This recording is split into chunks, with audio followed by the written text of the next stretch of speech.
The money you bring in or mail in to pay for the property tax levy amounts to $187 million. That's about 20% of the revenue in the city budget. The city tax rate for 2002 is $10.87 per $1,000 of assessed value, a 38-cent increase. A home valued at $100,000 pays $1,087 for the city portion of the bill. A $75,000 home, $815 in city property taxes. Mayor John Norquist says the city has done its best to hold down spending. If you look over the last 12 years, the spending has gone up less than the rate of inflation. So we didn't just do everything the same. The state government spent at twice the rate of inflation, more than twice the rate of inflation. Other levels of government have spent money faster. The council has been very conscious of holding down spending. I think they've, particularly in this budget, acted responsibly. The Common Council vote to approve the budget was 9-8, evidence of the difficulty in putting together the city budget. I've never seen a vote like that or that close. Usually you have 2 or 3 dissenters who just say, I just don't like what we've done on the budget, and they may vote against it. So it was very contentious. It was a very, very tough budget, but I think, and I was among those 9 that voted for it, I think we made a real tough, hard decision in supporting the budget. Budget concerns led the council to approve a salary freeze for aldermen, the mayor, and managers making more than $50,000 a year. And the city turned to tax-exempt properties to share in some of the costs of government. The existing solid waste fee was increased from $44 to $75. A new leaf collection and street sweeping fee will add about $23 a year to the sewer maintenance fee for an average residential property. A new snow and ice removal fee will cost the average property owner about $12 a year. You wonder, what's behind that? Why would you want to do something like that? Well, what's happened over the years, the legislature keeps exempting more taxation. Interest groups go up to Madison, they lobby to make themselves tax exempt from city and school taxes, and they get it. And so more of our tax base becomes exempt. And so then that leaves more for the homeowner to pay. And one way to get around that so that those who don't pay taxes can help pay for the expenses of city government, which they help incur, is to have fees for services. People say, well, that's still a tax. It is. But if you're a homeowner, you're paying less on that fee than you would be paying on the tax because you've got the hospitals and all the nonprofits and tax-exempt properties around the city helping to pay the bill as opposed to just being on the homeowners and other property owners in the city. The 9 council members who voted for the final budget didn't like the fees either. Many felt it was important to share the burden. The fees that we did enact will capture $1.2 million from tax-exempt properties. And I think in that regard, we did well. The city of Milwaukee, 30% of the property in the city is tax-exempt. And I think it behooves us as a municipality to have tax-exempt properties pay their fair share. Where does the money go? Public safety gets the most of your city tax dollar, 41%. The Department of Public Works is next with 30%. General government needs 11% of the bill, followed by Neighborhoods and Development, the Health Department, and other programs. On the revenue side, residential and commercial property taxes fund only 25% of city services. Earnings, grants and aids, and the Tax Stabilization Fund bring in just over a third. The most revenue, 40%, comes in the form of state shared revenues. The state legislature and governor come in for some criticism in that area. The state of Wisconsin is increasing its expenditures on its own operations, on state employees and the operations of state government. They're increasing that at more than twice the rate of inflation every year. And they've frozen shared revenue for 7 years, and then this year increased it by 1%. To some extent, you can make things more efficient and the services stay as good or get better. But You know, that's a big load every year to make up. It just points out the problem that we have to look at other sources of revenue, and it points out the fact that 83.3% of our budget is dictated by salary and wages. We have a modified hiring freeze. Maybe you look at a full-fledged hiring freeze with the exception of the public safety positions, police and fire. And quite candidly, I think that's the way we should go, given the fact that you do not want to lay off people. A reminder that the property tax statement you bring to City Hall includes a bill from 6 units of government. The city gets just over a third of the dollar. Milwaukee Public Schools, 32 cents. Milwaukee County collects 19 cents of each dollar. Milwaukee Area Technical College needs 7 cents. The Metropolitan Sewerage District, 6 cents, and the state takes about a penny. The overall rate for the combined units of government after the school tax credit amounts to $29.56 per $1,000 of assessed value. That $100,000 home has a total bill of $2,956. That $75,000 home, a combined bill of $2,217. With one budget just completed, the city starts the process again early next year. It's a 9 or 10 month process, and we need to do that because we know every year we're going to have to find out how to do more with less. And but it's important. I mean, municipal services are really important to the economy of Milwaukee, to the people of Milwaukee, and also it's important not to have that property tax so high that it kills the economy in Milwaukee, the private economy. So, right now we're sort of in the middle of the pack of municipalities in Milwaukee County. It was just extremely difficult, but what I'm going to say is that I believe we can do better, and we can do better if we start earlier, and if we have more people engaged in the process to include the citizenry, and to include other ideas that may be forthcoming from them. But I think what we have heard is that while there's, in my opinion, it's positive that we did recoup some taxes from tax-exempt property, we really can't do a lot more relative to fees, and maybe any other increases have to be on the rate.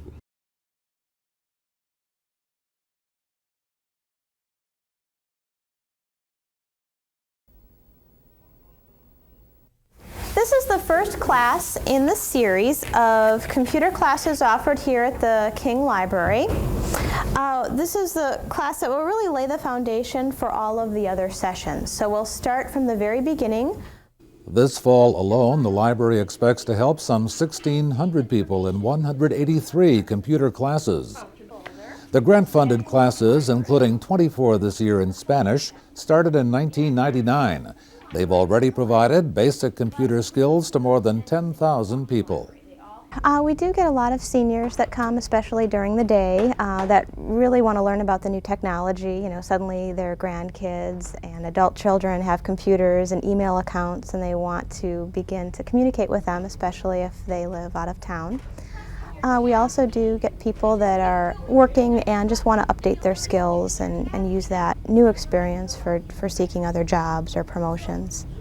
There's some people that just haven't used a mouse before, and there's so much terminology that, just trying to get a computer and understand it or really look at some of the jargon that's being used. We try to go through that and explain some of the terminology.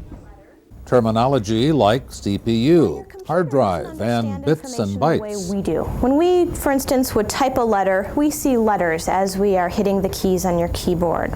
Well, the computer is understanding those letters in terms of bits. That's the smallest unit of measurement. Okay?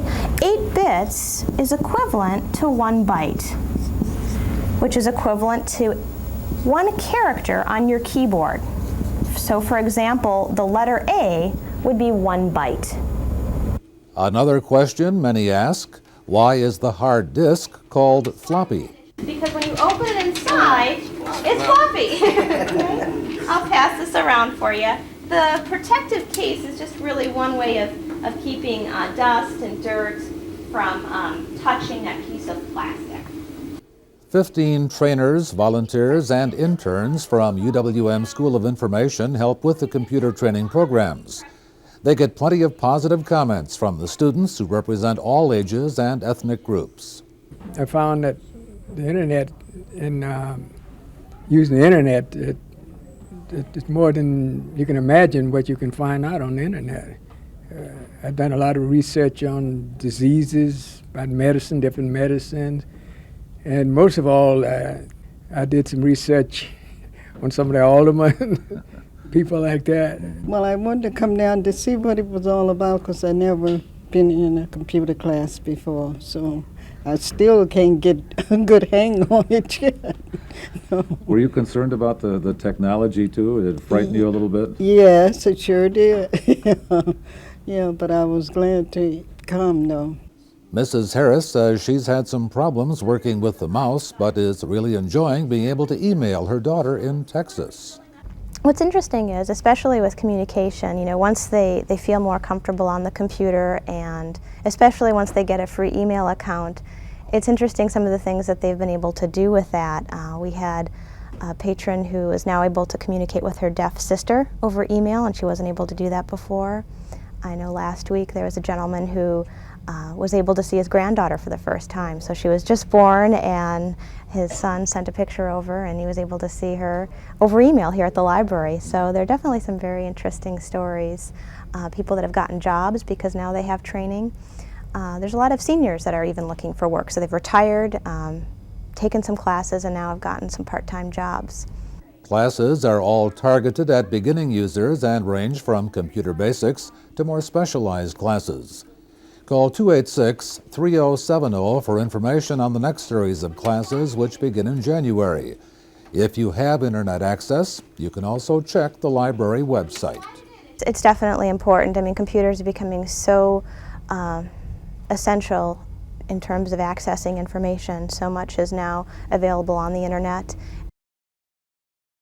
The citizens of the community are offering them a class like this because a lot of people probably would never get in a computer class if they had to go and pay for one, or get in one like at MATC, something like that. They'd probably be afraid, but this right here, it's not so formal.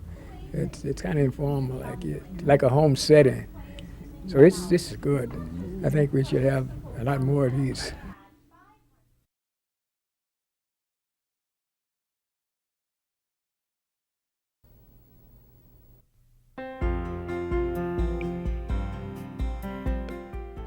After 2 years without an official Milwaukee holiday tree, the tradition has returned. You'll find it at the corner of Water and Wells in front of City Hall. The 35-foot-tall Colorado blue spruce was donated to the city, harvested by city forestry crews from the yard of Cara Dampier. The holiday tree tradition was revived with the help of Greening Milwaukee and the Easttown Association. We just wanted to revive a nice Milwaukee tradition. The City Hall and the tree are both located in Easttown, obviously, east of the river there, so we thought it was a good match. It's important to the association because it's something that's downtown, it's bringing people downtown. That's one of our primary goals, is to do activities to bring people through downtown, especially during the holiday seasons, and especially this year. I think Christmas is going to mean a little bit more. The holiday season will mean a little bit more for everybody. Elsewhere around downtown, streets are decorated, so are many buildings and parks for the annual Holiday Lights Festival. There's what we call the Genuine American Holidays, which is a collaboration between all of the downtown business organizations and the Convention and Visitors Bureau, Bid 21, and we all got together actually as early as February of last year and said, what can we do? There's so much going on in the holiday season in downtown Milwaukee. We need to pull it all together and package it and market it as a group, and thus we became the Genuine American Holidays. Well, here we are at Cathedral Square Park, which is brought to you by Northwestern Mutual, National Business Furniture, Town Realty, Inc., and the Spirit of Milwaukee.